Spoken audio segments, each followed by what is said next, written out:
Another question from Mohol. He asks, what are the qualities of a good critic and what exactly is the purpose of a critic in art, or is criticism itself an art?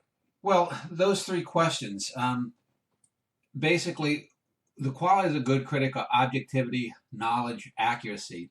I've often said that great art depends on quality, quantity, and diversity. By that I mean that the artist has to reach a certain level for most of his or her art. That's the quality. The quantity is doing it over and over again. So it's just not a dart toss, that it demonstrates that the artist knows what they are doing. And then quality, quantity, and diversity means that you're not just doing the same thing over and again. You're not just writing about the same themes, the same topics in the same way. This forces cliches. With a critic, the three things are objectivity, knowledge, and accuracy. You have to be objective. I can like Godzilla films, but if a Godzilla film is particularly worse than one other, I have to be able to say that's not a good film. You have to be able to step back. Some people say no one can be objective. That's a load of shit. They're defining their own limitations, not yours. The second one is you have to have the knowledge of what you're discussing about. I'm not going to be a critic of, say, post-Soviet Romanian politics or Malaysian lepidoptery because I don't know anything about those subjects. I find them interesting to a degree. I would never write about them. I'd never go and study them. But you have to have a knowledge of things. I, for example, am great with seeing patterns.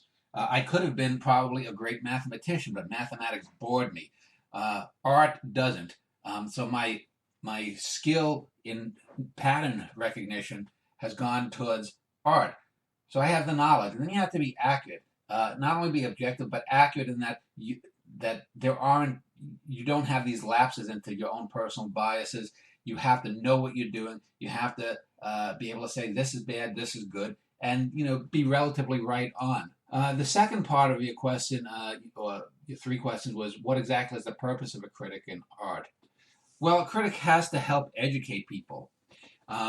You want them to engage in great art. You want them to look away and not engage in bad art. Basically, you're performing what could be considered a cultural consumer service. And so that's basically what a critic should do. Critics sometimes can talk about the historical stuff behind an artwork, the political movements that led to it, the personal stuff in someone's life. But that's not necessary for true criticism.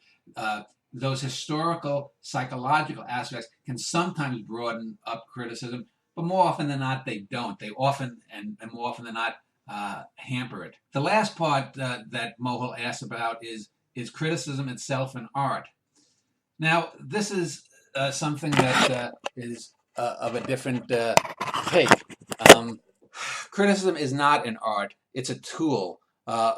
A work that a criticism can be well wrought, or an artwork can be well wrought, and a good critical idea can be poorly wrought. Art is how a thing is told, not what is communicated. So criticism isn't really an art. Criticism is basically a tool on how to appreciate art. So thanks for the question.